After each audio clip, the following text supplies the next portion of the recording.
नमस्कार दोस्तों, the exam hacker channel में आपका स्वागत है।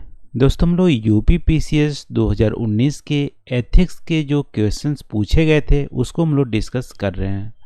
तो आज की वीडियो में हम लोग देख लेते हैं कौन सा प्रश्न हम लोग डिस्कस आज करने वाले हैं। तो आज का प्रश्न दोस्तों, explain the ethical dilemmas faced by the public servants, will conscience be helpful in their solution, discuss. लोक सेवा द्वारा सामना की जाने वाली नैतिक दुविधाओं की व्याख्या कीजिए। क्या अंतर आत्मा उनके समाधान में सहायक होगा, विवेचना कीजिए। दोस्तों, 12 नंबर का क्वेश्चन है। इसमें आपको 200 वर्ड में इसको आंसर देना है। तो यहाँ पे आपसे पूछा है दोस्तों कि पब्लिक जो सर्वेंट होती हैं उनको एथिकल डिलेमास कौन कौन से फेस करने होते हैं डेली लाइफ में, और जो कॉन्साइंस होती है यानी अपनी अंतर आत्मा होती है, क्या उनके जो लोग नैतिक दुविधाओं में हेल्प करने में सहायक होगा। यदि होता है तो उसको विवेचना करना है, डिस्कस करना है। तो दोस्तों, सबसे पहले इसमें आप बताओगे कि एथिकल डिलेमास होती क्या है। तो एथिकल डिलेमास को आपने सुना होगा धर्म संकट भी बोलते हैं। धर्म संकट, ठीक है, यानी कि आपको दो धर्मों के बीच में एक चूज करना है कि कौन सा राइट है उस पर्सपेक्टिव में। तो आपके लिए कोई भी आप चूज करोगे तो एक यदि चूज करते हो तो दूसरा आपको वहाँ पे नेगेटिव, यानी कि एक पॉजिटिव चूज करते हो तो दूसरी तरफ आपको नेगेटिव होना ही पड़ेगा, यानी किसी को एक धर्म को आपको छोड़ना ही पड़ेगा। तो उसको बोलते हैं धर्म संकट। जैसे आप रामायण में देखोगे तो धर्म संकट कब खड़ा हुआ था। धर्म संकट श्री राम जी और भरत जी के बीच में खड़ा हुआ था। जब भरत जी ने श्री राम जी को मनाने गया था कि आप अयोध्या लौट चलो, तो वहाँ पे धर्म संकट राम जी के पड़ा हुआ था कि जो अपना ड्यूटी फॉलो करे, जो उन्होंने वचन दिया है 14 साल वनवास के लिए, पिताजी को जो वचन मिला उसको फॉलो करे, या उनका भरत जी का प्यार, यानी प्यार से आप लौट चले अयोध्या की। तो वहाँ पे धर्म संकट उनको फॉलो हुआ था, यानी कि किसको वो फॉलो करे। तो वैसे ही जो सिविल सर्वेंट होते हैं दोस्तों, डेली लाइफ में बहुत सारे नैतिक दुविधाएं उनको देखने को मिलती है, धर्म संकट देखने को मिलती है, और उनको दो प्रिंसिपल उनके दो जो वैल्यूज हैं उनके बीच एक को चूज करना पड़ता है। तो उसको बोलते हैं इथिकल डिलेमास। जैसे एग्जाम्पल के तौर पर आप देखोगे तो वहाँ पे मान लो एक फैमिली लाइफ हो गई, एक पब्लिक लाइफ हो गई। तो किसी को एक टाइम पे आपको सेक्रीफाइस करने पड़ेंगे।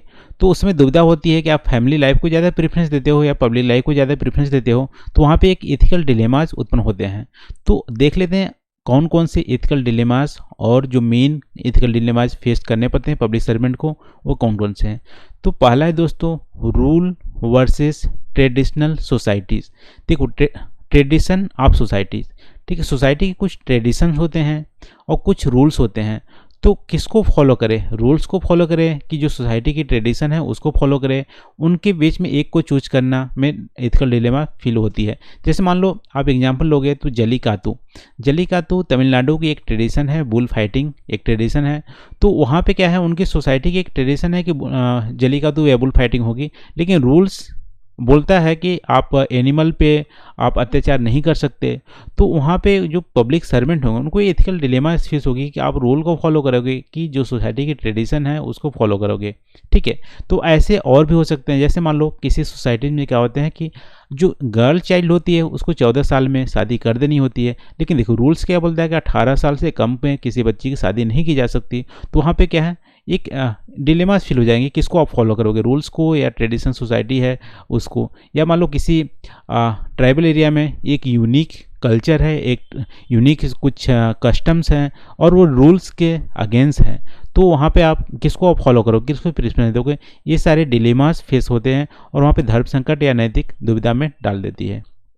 फिर देखो दूसरे डिलेमाज हैं कि पर्सनल वैल्यूज़ और प्रोफेशनल वैल्यूज़ में कभी कभी डिलेमाज होती हैं। जैसे मान लो पर्सनल वैल्यू में मान लो ऑनेस्टी है और इंटीग्रिटी है, या कोई भी ऐसी पर्सनल वैल्यू है। जैसे डिग्निटी है, डिग्निटी एक पर्सनल वैल्यू है, लेकिन प्रोफेशनल वैल्यूज़ क्या बोलती है। जैसे मान लो आप एक जमींदार के पास गए, वो आपकी डिग्निटी को हर्ट कर रहा है, बट रूल को हर्ट नहीं कर रहा है, आपकी डिग्निटी को हर्ट कर रहा है। तो डिग्निटी वहाँ पे पर्सनल वैल्यूज हो गई, लेकिन आप वहाँ पे एज ए सिविल सर्वेंट गए हो तो आप अपने पर्सनल वैल्यू पर ज़्यादा वैल्यू दोगे कि आप यदि आपकी डिग्निटी को हर्ट कर रहा है तो आप उसके अगेंस्ट में कार्रवाई करोगे, क्योंकि रूल्स को तोड़ नहीं रहा है, सिर्फ आपकी पर्सनल वैल्यू को हर्ट कर रहा है। तो आप किसको प्रेफरेंस दोगे, पर्सनल वैल्यू को या प्रोफेशनल वैल्यू को? तो ये सारे एथिकल डिलेमास फेस होते हैं। फिर देखो एथिकल डिलेमा और क्या होते हैं, फ्रेंड लॉयल्टी और इम्पार्शलिटी वैल्यूज़।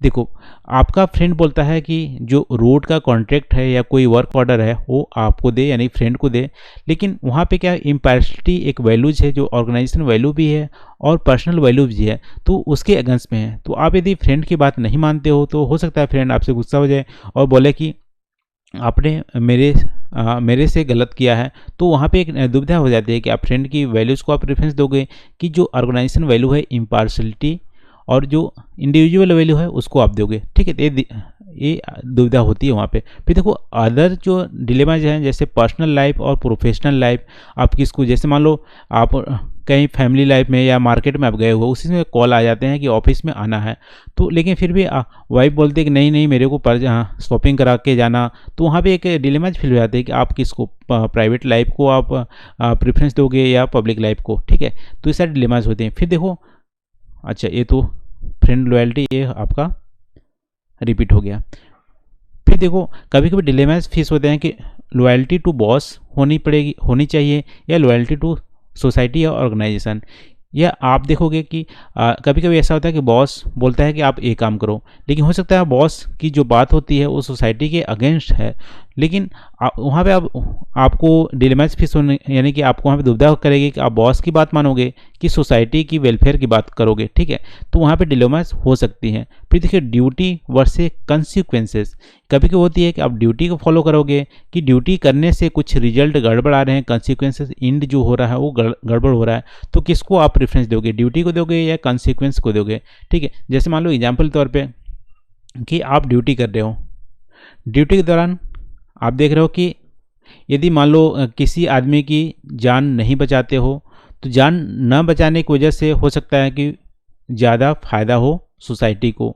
तो आप देखोगे जैसे चोर को पीटा जा रहा है, तो चोर को पीटा जा रहा है, तो चोर को यदि आप जान आपकी बचाना ड्यूटी है, या यदि आप जान नहीं बचाते हो तो हो सकता है चोर बहुत खूंखार था, उसको पीटने से सोसाइटी की भला हो सकती है। तो आप ड्यूटी की प्रेफरेंस दोगे कि कंसिक्वेंस जो वेलफेयर है ज़्यादा इंडिविजुअल अच्छा हो रहा है उसकी प्रेफरेंस दोगे। ये सारी दुविधा पैदा होती है सिविल सर्वेंट को। ठीक है, तो ये कुछ जो मेजर एथिकल डिलेमास थे दोस्तों उसको मैंने मेंशन कर दिया है। यदि इसके अलावा यदि आपको कुछ पता हो तो आप कमेंट करके हमें ज़रूर बताइए। तो ये रहा दोस्तों फर्स्ट पार्ट जो पूछा गया था कि पब्लिक सर्वेंट को एथिकल डिलेमास कौन कौन से फेस करने होते हैं उसको एक्सप्लेन करना था। और फिर दूसरा पार्ट में पूछा है कि कॉन्साइंस जो होते हैं कैसे हेल्पफुल होते हैं इसके सॉल्व करने के लिए, जो एथिकल डिलेमास जो फेस करते हैं उसको सॉल्व करने के लिए अपना जो कॉन्साइंस होता है, अंतरात्मा होता है, वो कैसे हेल्प करता है। तो दोस्तों कॉन्साइंस को एक इनर वॉइस होती है जो अपने अंदर से आती है।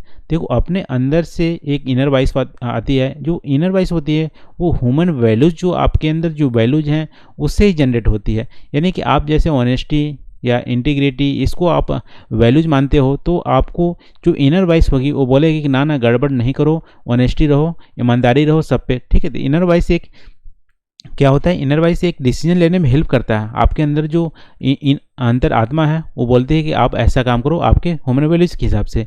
तो जो एथिकल डिलेमाज जो जनरल लाइफ में सिविल सर्वेंट फेस करते हैं, तो उस जो एथिकल डिलेमाज होते हैं उसको सॉल्व करने में अंतरात्मा बहुत ही हेल्प करता है, क्योंकि वहाँ पे आप नहीं देखोगे, आप ऐसा नहीं देखोगे कि रूल क्या बोलता है। ठीक है, और उस समय ऑर्गेनाइजेशन की वैल्यूज़ क्या हैं, ऑर्गेनाइजेशन के रूल्स क्या हैं, सोसाइटी के रूल्स क्या हैं, वो वहाँ पे डिसीजन लेते समय कभी कभी देखना बहुत ही क्या बोलते हैं टाइम स्पेंडिंग हो जाएगा। तो उस समय क्या होती है, अंतरात्मा आपका दिल क्या बोल रहा है कि क्या करना चाहिए, अंतरात्मा की आवाज़ क्या बोल रही है क्या करनी चाहिए, तो उसको अंतरात्मा क्या करती है, हेल्प करती है एथिकल डिलेमास को सॉल्व करने में। जैसे मान लो कि आपका एक कन्फ्लिक्टिंग व्यूज है, बहुत सारे प्रिंसिपल जो आप डिसीजन लेने वाले हो वो आपको दो प्रिंसिपल है उस पर कन्फ्लिक्ट कर रही है। ठीक है, तो राइट या रॉन्ग के डिसीजन लेने में आप इनर जो आपके कॉन्साइंस होगी, आपके एक अंतरात्मा होगी, वो जरूर बोलेगी कि ऐसा नहीं, कंफ्यूज नहीं करेगी, उस समय आपको बोलेगी कि आपको ये करना क्या होगी, राइट है। ठीक है, तो कॉन्साइंस क्या बोलती है, अवॉइड करती है कन्फ्लिक्टिंग प्रिंसिपल को। जैसे मान लो एग्जाम्पल के तौर पर आप देखोगे तो मान लो एक ऑनेस्टी आपकी वैल्यूज़ है, ठीक है, लेकिन एक मान लो बूढ़ी औरत है, उनको क्या चाहिए, मान लो कुछ उनकी बहुत ही ज़रूरी की चीज़ है, नीड है, या मान लो एक आवास योजना ही चाहिए, ठीक है, तो वहाँ पे आप देखोगे कि आपके एक आप देखोगे ऑनेस्टी यदि फॉलो करते हो तो उनको आवास योजना नहीं मिल पाती है। यदि आवास योजना उनको वेलफेयर चाहिए तो आपको ऑनेस्टी को सेक्रीफाइस करनी होगी। तो यहाँ पे आपको एथिकल डिलेमाज है। लेकिन आप हो सकता है आपके कॉन्साइंस उस समय आप अपने अंदर से पूछोगे कि चलो माइनर सा ऑनेस्टी यदि कॉम्प्रोमाइज़ हो जाती है, यदि उसकी वेलफेयर के लिए उसकी लाइफ बन जाएगी, तो हो सकता है वहाँ पे ऑनेस्टी को आप कॉम्प्रोमाइज़ कर लोगे। तो वहाँ पे क्या है कि एक कन्फ्लिक्टिंग जो प्रिंसिपल है उसको हेल्प करने के लिए कॉन्साइंस क्या करती है, हेल्प करती है। या हो सकती है आप बोलोगे नहीं नहीं मेरी ऑनेस्टी मैं ऑनेस्टी को कॉम्प्रोमाइज़ नहीं करूँगा, ठीक है, चाहे वो उनको भला हो या ना हो। तो कुछ भी आप डिसीजन ले सकते हो बेस्ड ऑन योर वैल्यूज़। फिर देखो और जो कॉन्साइंस होते हैं वो हेल्प करते हैं एनालाइजिंग द सिचुएशन बेटर। जो वहाँ पे सिचुएशन है उसको अच्छे से एनालाइज करने में हमारी कॉन्साइंस होती है, अंतर जो आत्मा होती है वो हेल्प करती है। मान लो कोई दो बंदे आए, वो ए बोलता है कुछ बोलता है बी, तो आपकी अंतरात्मा जो होगी वो आपको जरूर बताएगी कौन सही बोल रहा है कौन गड़बड़ बोल रहा है। यानी कि अंतरात्मा क्या होगी, प्रूफ की जरूरत नहीं पड़ेगी, आपकी अंतरात्मा उसके बोलने की स्टाइल या कुछ से आपको पता लगा लगी। तो एनालाइजिंग जो सिचुएशन बेटर होती है उसको भी कॉन्साइज क्या हेल्प करती है। फिर देखो कॉन्साइज हेल्प करती है making emotional intelligent decision. Emotional intelligent decision को लेने में भी कॉन्साइज हेल्प करती है और सॉल्व करती है मेनी जो डिलेमाज होती है उसको सॉल्व करने में हेल्प करती है।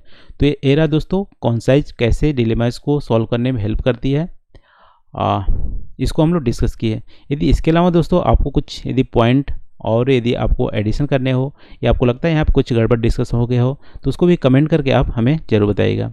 तो आज की वीडियो में इतना ही दोस्तों, थैंक यू फॉर वॉचिंग। मिलते हैं अगले वीडियो में नए क्वेश्चन के साथ। Thank you.